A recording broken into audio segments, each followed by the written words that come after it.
Hello, I'm back after a week and a half long hiatus, relatively speaking. Um, they finally buried Satoru Iwata Friday, so what do I have to say? Well, let's see. The man was the best damn video game company CEO in the industry, and arguably the best damn CEO we've seen in the modern industrial age that we're in for quite some time. I mean, the man combined old school values with risk taking and forward thinking, and you just don't see that nowadays. So with that, my condolences to Satoru Iwata, his family, his daughter, his wife, his friends, his family, his employees. A moment of silence.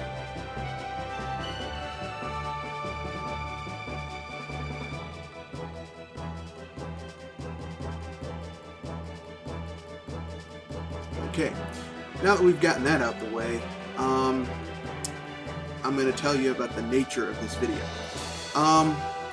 When you hear a lot of the critics of Nintendo as a company, they say that Nintendo is behind the times, as if that's a pejorative statement. I'm here to tell you that that isn't necessarily a negative thing, and I'll give you a reason why after the cut.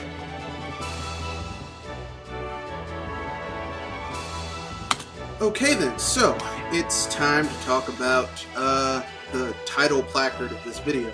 Nintendo is behind the times, and that is actually a good thing.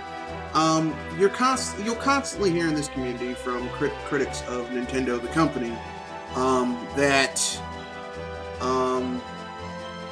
they're behind the times.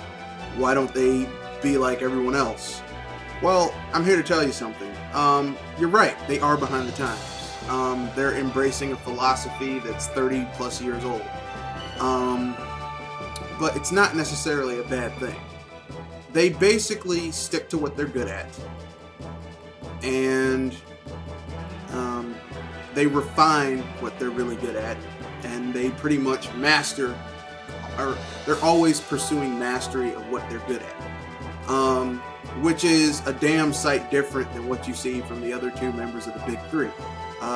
Microsoft spends ungodly amounts of money to very little effect, and Sony plays the hype machine, but you have nothing to see from it.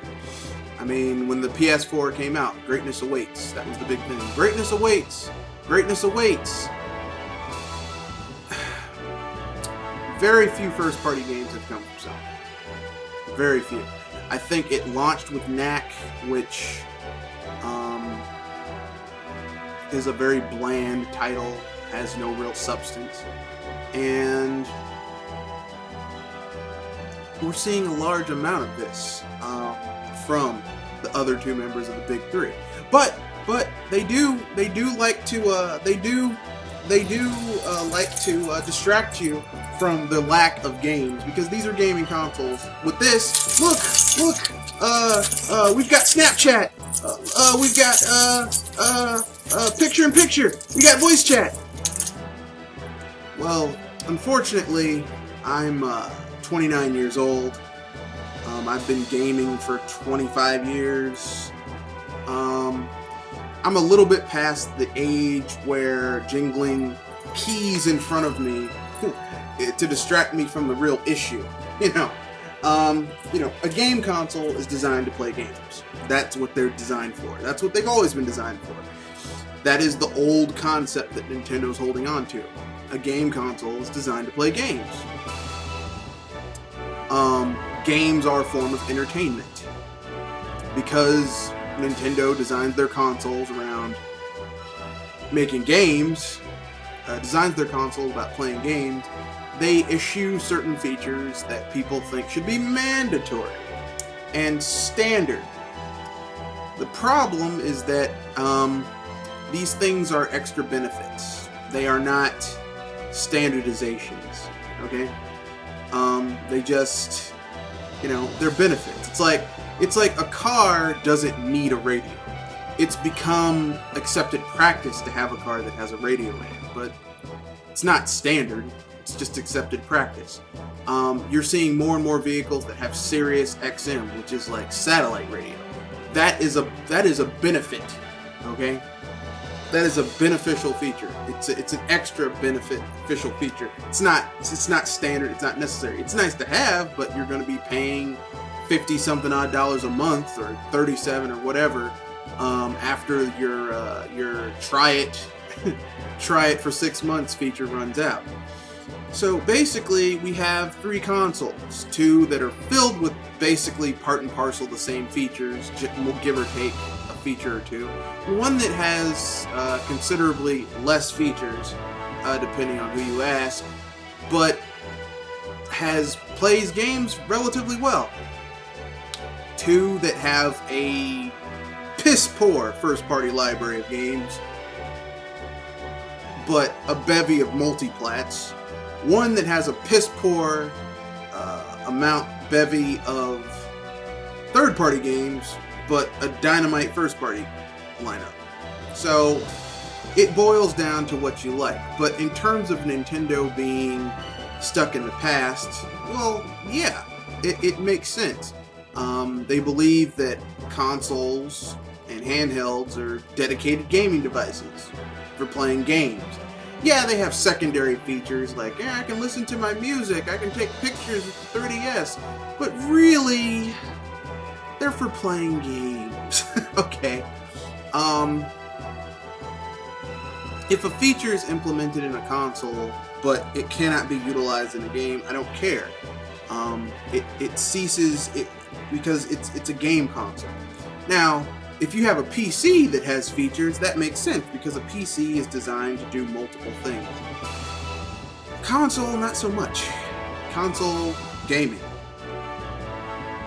Sony's consoles were a little bit different for forever because Sony was an electronic engineering and electronic engineering and device creation company. So, their consoles, the PS1 also played CDs, the PS2 also played DVDs, the PS3 also played Blu-ray.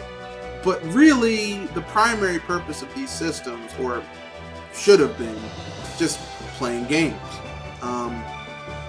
That kind of sucked.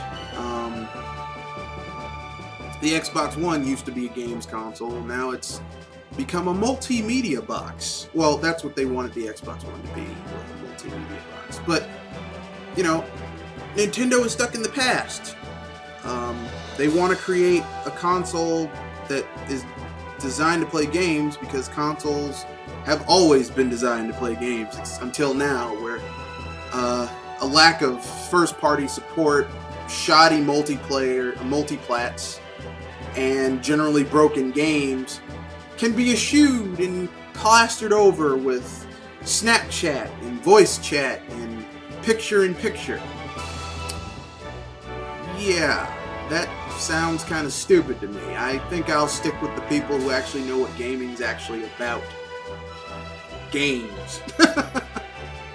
So yes, Nintendo is stuck in the past. And that's actually a good thing. Good day.